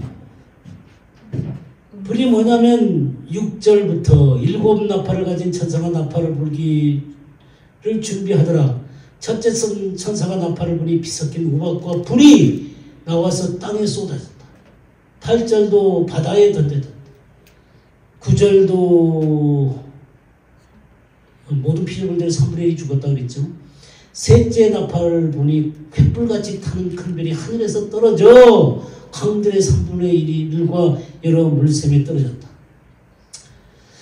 12절 넷째 천사가 나팔을 보니 해 3분의 1과 달 3분의 1과 별들의 3분의 1이 타격을 받아서 그 3분의 1이 어두워지니 낮 3분의 1은 비침이었고 밤도 그러하더라.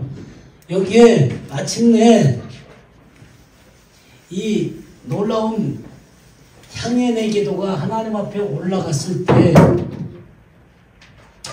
하나님께서 그 기도를 흠양하시고 그 기도가 딱 응답이 되니까 그 불을 담아다가 향로에 담아다가 땅에다 쏟기 시작하는 것입니다. 땅에다 쏟기 시작하는데 이게 땅, 바다, 항, 해, 달, 별 전부 다 3분의 1이 초토화가 되어지게 되는 것입니다. 이게 뭔지를 잘 알아야 돼요. 이거는 하늘에서 떨어지는 불입니다. 이건 나라와 나라 사이에 이렇게 뭐 전쟁이 왔다 갔다 하는 그런 전쟁이 아닙니다. 하늘에서 떨어지는 지향이고 하늘에서 떨어지는 불이에요. 이게 뭐냐면 귀신 소탕 작전입니다. 귀신 소탕 작전. 자, 우리 요한계시록 12장 4절을 한번 보겠습니다. 12장 4절을 보면 그 꼬리가 하늘의 별 3분의 1을 끌어다가 땅에 던지더라. 용이 해설하는 여자 앞에서 그가 해설하면 그 아이를 삼키고자 하더니 여기 용의 꼬리가 하늘별 3분의 1을 끌어다가 땅에다가 던져버립니다. 이 3분의 1이 뭐냐면 타락한 천사들이에요. 타락한 천사들이 땅에 3분의 1이 떨어지게 되는데 이 타락한 천사들이 땅에 떨어져서 귀신들이 되게 되는 것입니다. 귀신들은 죽은 사람이 되어지는 게 아니에요. 죽은 사람이 되어지는 게 아니라 타락한 천사들이 이 용을 따르던 천사들이 땅에 떨어져서 귀신들이 되게 되는 것입니다. 이 귀신들이 땅에, 바다에, 강에, 해, 달, 별에 그냥 쫙 깔려있어요. 그리고 인간들의 영혼을 갉아먹고 있는 것입니다. 일본 가보셨어요? 일본 가는 곳마다 그 신사들, 그 음침한 신사들이 그냥 곳곳에 다 깔려 있잖아요. 귀신들이 그냥 깔려 있어요. 인도는 온갖 것들이 다 귀신들이에요. 신들이. 여러분들, 우리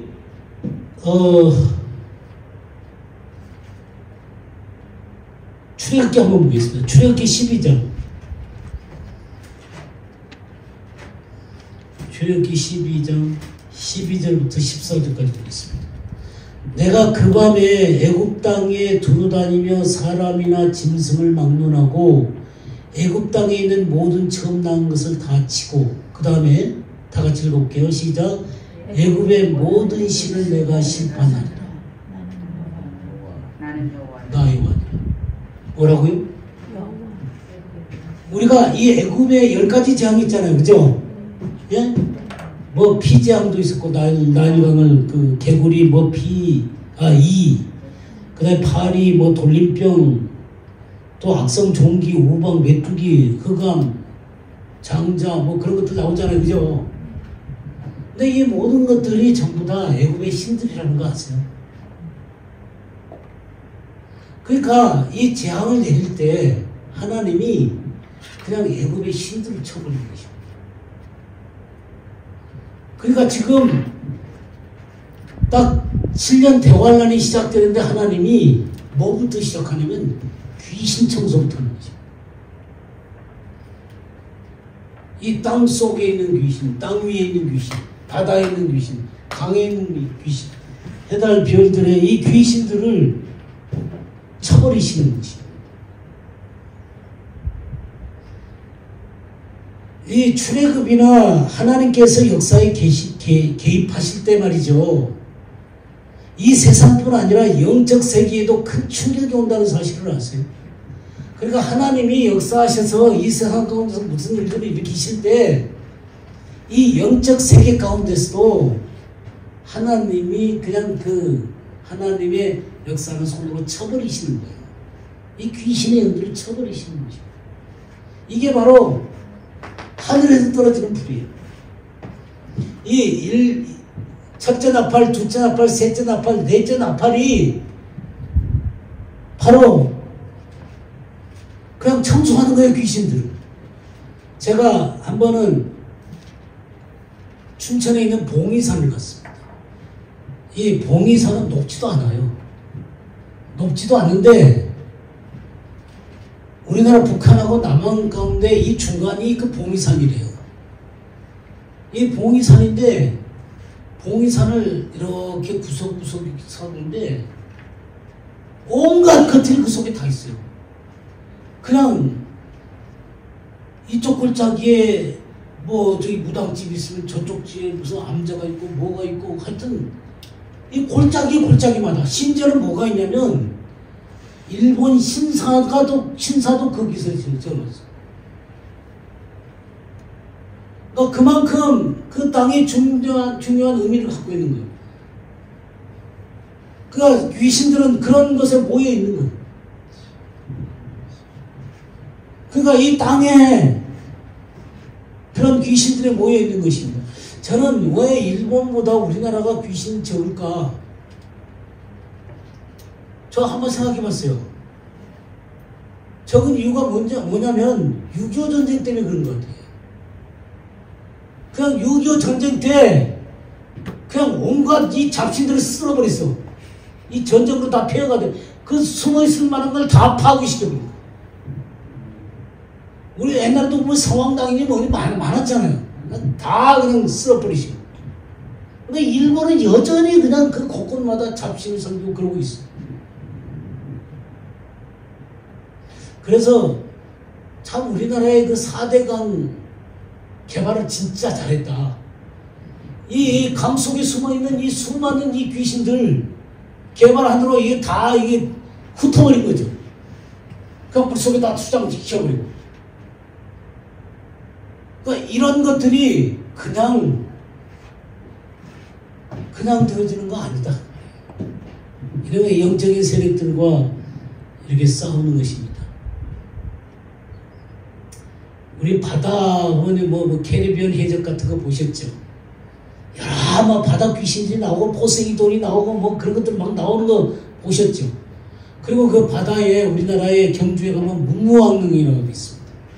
그 무무왕릉을 보게 되면 거기에 해마다 이 무당들이 와갖고 저기 그 구슬하면서 저기 그 능력을 얻으려고 거기서 구슬합니다. 또 저쪽에 팔공산에도 어마어마한 저기 그 귀신 대가리가 있어요.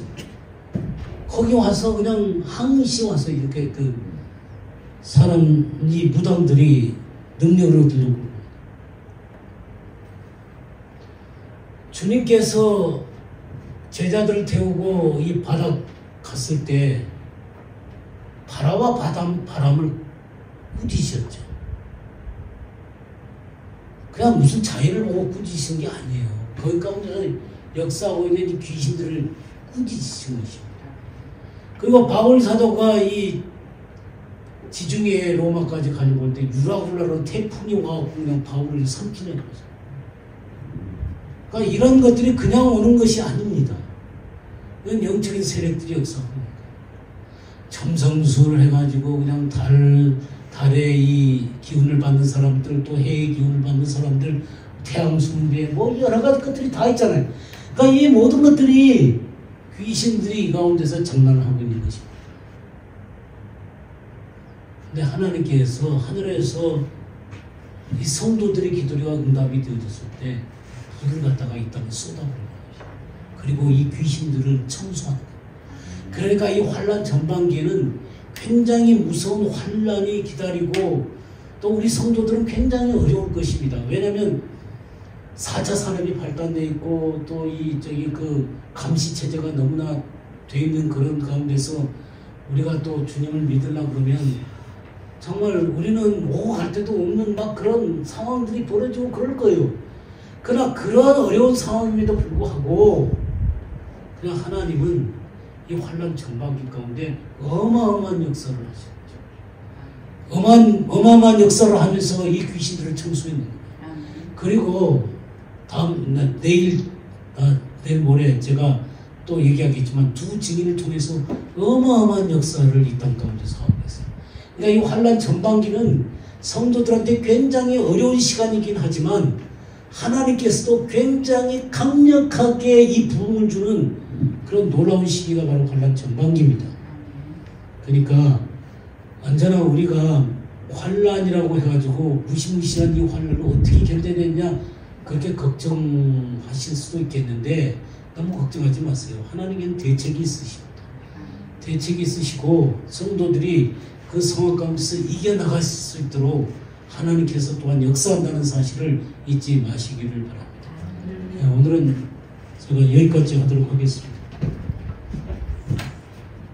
왜 제가 이렇게 늦게까지 하냐면 이렇게 안 하면 이 전체를 제가 끝낼 수가 없기 때문에 오늘 짰다니까요. 이 순서를 짰기 때문에 여러분들 그 조금 늦더라도 또 우리 식구들이라는 게 또 좋은 게 뭐예요? 그냥 우리가 마음껏 할 수 있다는 게 또 식구들이잖아요. 아멘. 기도하겠습니다. 하나님 아버지 감사합니다. 오늘 하나님의 종들을 세우시고 하나님의 백성들을 세우시고 그 모든 것 가운데 환난이 오고 어려움이 오지만 하나님의 대책이 있다는 사실을 보여주신 것을 감사드립니다. 아멘. 귀신들을 쳐버리시고 또 성도들의 기도와 함께 역사하셔서 마침내 그 기도가 응답될 때 하나님의 진노와 하나님의 심판이 이 땅에 행해지는 것도 보았사오니 우리가 하나님과 더불어 동행할 뿐만 아니라 향연의 기도를 하나님 앞에 올려드리는 하나님의 사람들로 서게 해 주옵소서. 아멘. 감사와 영광을 주님께 돌렸고 예수 그리스도 이름으로 기도했사옵나이다.